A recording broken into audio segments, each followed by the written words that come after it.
What's up YouTube? So pinuntahan natin yung ano kanina, no? Yung Mini Cooper, which is naka-schedule sana ngayon. This one here. Naka-schedule ngayon. And then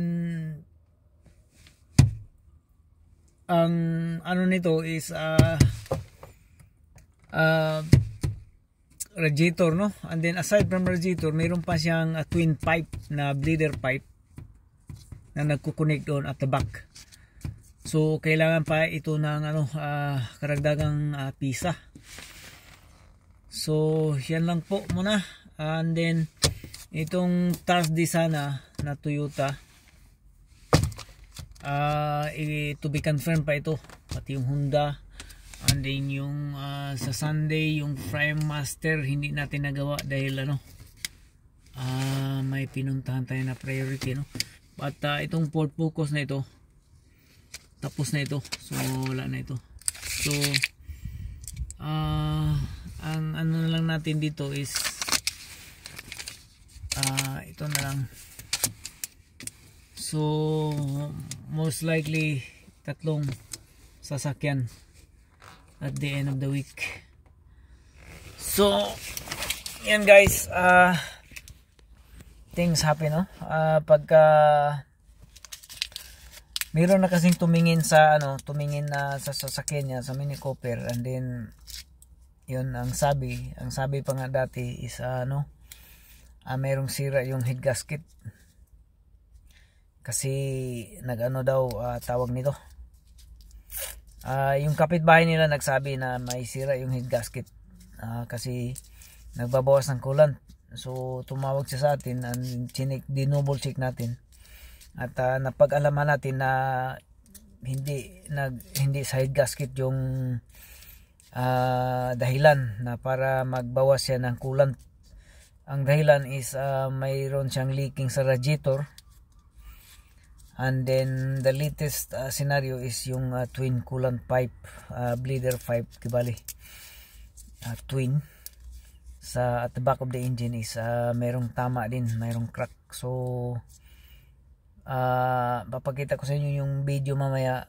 Meron na ding mga bakat, no, sa leaking, mayroong mga kalawang dahil nga sa katagalan na hindi napalitan at palagi na nilang dinadrive yung engine or yung car, palaging dinadrive kahit na merong sira yung linyada and din ang radiator. So hindi naman kasi nila alam kasi na yung disadvantage sa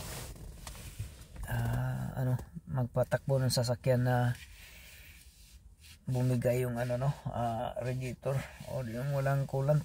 So wag kayong magpatakbo guys, again, wag kayong magpatakbo ng sasakyan na walang coolant dahil ang sisirain ito yung yung engine block. Pinaka-worst scenario, sisirain yung engine block or yung kanyang head gasket, no, magkaroon ng overheating. So wag nyo itakbo yung sasakyan pagka merong depekto talaga, lalo na pagka mga critical na mga bagay like oil and then coolant.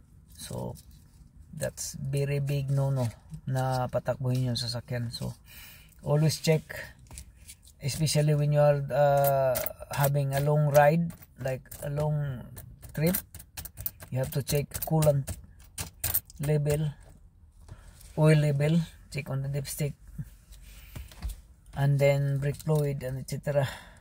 Yung gulong, importante din yun. And then i-torque nyo yung gulong, torque 120, most likely 120, it depends upon your car year and model.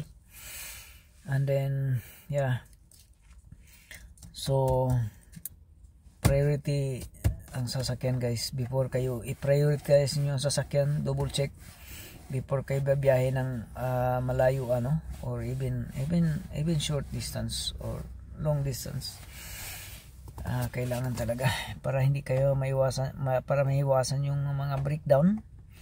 And then yung insurance ngayon is marunong na din yung insurance ngayon. Halimbawa pagka medyo malayo yung malayo yung area of coverage na pinangyarihan sa breakdown, papatawan kayo ng extra additional charge kasi ang cover sometimes ang cover nila within Tala area or Dublin area. Ngayon kung masiraan kayo ng sasakyan and then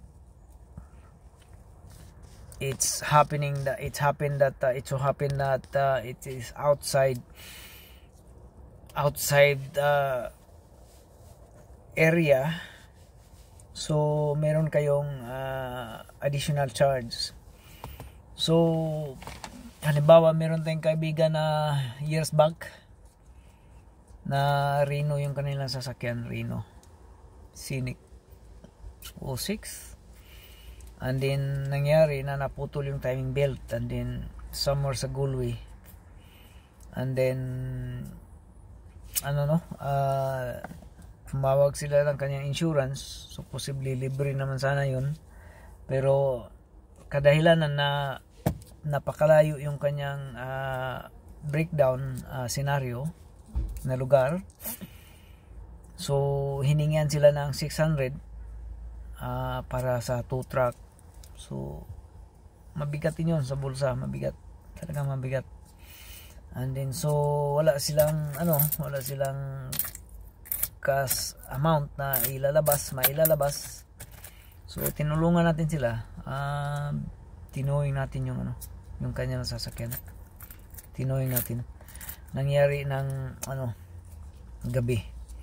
So at nung pumunta tayo doon, arrive tayo doon sa Gulway like mga 10 o'clock kasi after work natin ni-rescue after work. So pagdating ko doon is about 9-10 o'clock. So nakatuyo yung sasakyan, and then like 40-50 km per hour lang talaga ang takbo dahil nakatunga with the towing rope. So buti naman walang garda nakapaligid noon kasi gabi na kasi, at saka madaling araw, wala na yan sila pagka madaling araw. So dumating kami at home, arrival is 4 o'clock in the morning, 4-5 o'clock more or less. So yan, everyday heroes. Thank you guys, bye bye.